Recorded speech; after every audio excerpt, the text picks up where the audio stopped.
শিশু আসিয়া ধর্ষণ ও হত্যা মামলায় হিটু শেখের মৃত্যুদণ্ড দিয়েছে আদালত। হিটু শেখের ছেলে সজীব, রাতুল শেখ ও স্ত্রী জাহিদাকে খালাস দেয়া হয়েছে। সকালে জেলার নারী ও শিশু নির্যাতন দমন ট্রাইব্যুনালের বিচারক এম জাহিদ হাসান এই রায় দেন। মাত্র 13 কার্যদিবসে এই মামলায় রায় দেয়া হয়েছে। বান্ডেল থাকলে প্রতি সেনমানিতে টাকা বাঁচবে।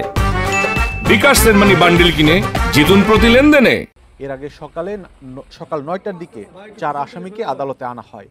গত 13 মে মামলার যুক্তিতর্ক উপস্থাপন শেষে নারী ও শিশু নির্যাতন দমন ট্রাইব্যুনালের বিচারক রায়ের দিন ঠিক করেন। গত 5 মার্চ বোনের বাড়িতে বেড়াতে এসে ধর্ষণের শিকার হয় শিশুটি। ঘটনার 7 দিন পর 13 মার্চ রাজধানীর সম্মিলিত সামরিক হাসপাতালে মারা যায় শিশু আসিয়া।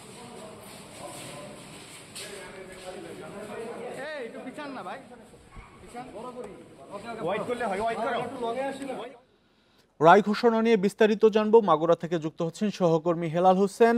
হেলাল, এই যে মৃত্যুদণ্ডের রায় ঘোষণা হলো এবং 3 জনকে খালাস দেয়া হলো, এই রায় ঘোষণার সময় আদালত কি পর্যবেক্ষণ তুলে ধরেছে আর দুপক্ষের আইনজীবীরা কি বলছেন?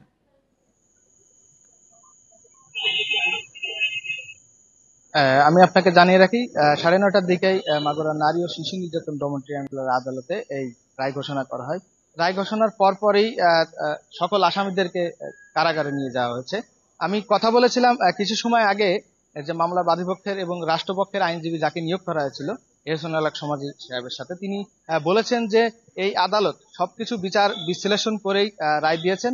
ইতিশোধকে ফাঁসি দিয়েছেন এবং 1 লক্ষ টাকা জরিমানা করা হচ্ছে ইতিশোধকে। বাকি যে অপর 3 জন আসামি ছিলেন তাদেরকে বেকসুর খালাস দিয়েছেন। আমি তাকে প্রশ্ন করেছিলাম যে বাকি 3 আসামিকে কিভাবে, কি জন্য, কোন নিয়মে খালাস দেওয়া হয়েছে। তিনি বলেছেন যে আইনের নিয়ম অনুযায়ী খালাস দেওয়া হচ্ছে। তারা রাষ্ট্রপক্ষের কাছে এবং হাইকোর্টে আপিল করবেন এই বিষয়ে। যাদেরকে খালাস দেওয়া হয়েছে বাদীপক্ষের আইনজীবী এবং যিনি রাষ্ট্রপক্ষের আইনজীবী ছিলেন তিনি বলেছেন যে তারা রাষ্ট্রের সর্বোচ্চ যে আইনের বিধান রয়েছে সেই বিধান অনুযায়ী এখানে সাক্ষী এবং সবকিছু বিচার বিশ্লেষণ করে আদালত রায় দিয়েছেন। এবং তিনি বলেছেন যে সর্বোচ্চ যে আইনের বিচার রয়েছে সেটি হিটু শেখকে সেই অনুযায়ী ফাঁসির আদেশ দিয়েছে এবং বাকি যে 3 জন আসামি রয়েছেন সেই আসামিদেরকে বেকসুর খালাস দিয়েছেন। এ বিষয়ে তিনি বলেছেন যে তারা আদালতে, হাইকোর্টে তারা আপিল করবেন বলে জানিয়েছেন। হেলাল, আরেকটি বিষয় জানাবেন যে এই রায় ঘোষণার পর আসিয়ার পরিবারের সদস্যদের প্রতিক্রিয়া কি? আমি আসিয়ার পরিবারের সদস্যদের সাথে আমার কিছু সময় আগেও কথা হয়েছে। তারা বলেছেন যে এর সাথে যে হিটু শেখ জড়িত ছিল তারা রায়ে সন্তুষ্ট, কিন্তু তারা আরেকটি বিষয় জানিয়েছেন যে এর সাথে যে 3 জন আসামি ছিলেন সংযুক্ত, তারাও কিন্তু তারা দাবি করছেন আসিয়ার মা যে তারাও দোষী ছিলেন। তাদেরকে নির্দিষ্ট মেয়াদে যদি কারাদণ্ড দেওয়া হতো তারা সেই পক্ষে তারা বিচার পেতেন বলে তারা দাবি করেছেন। তারা মনে করছেন যে আসলে যে হিটু শেখকেই শুধু ফাঁসি দিয়েছেন এটা তারা কাম্য করেন নাই। তারা চেয়েছিলেন যে অপর যে 3 জন আসামি রয়েছেন তাদেরও তারা সাজা চেয়েছিলেন। উচ্চ আদালতে যাবার কোনো প্রক্রিয়ার কথা বলেছে কিনা আইনজীবীরা? আইনজীবীদের সাথে আমার কথা হয়েছে কিছু সময় আগে। তারা বলেছেন উচ্চ আদালতে তারা যাবেন এবং এই বিষয়ে যে 3 জন আসামিকে আদালত বেকসুর খালাস দিয়েছেন, বাদীপক্ষের আইনজীবী ছিলেন, তারা বলেছেন যে তারা উচ্চ আদালতে আপিল করবেন বলে আমাকে জানিয়েছেন।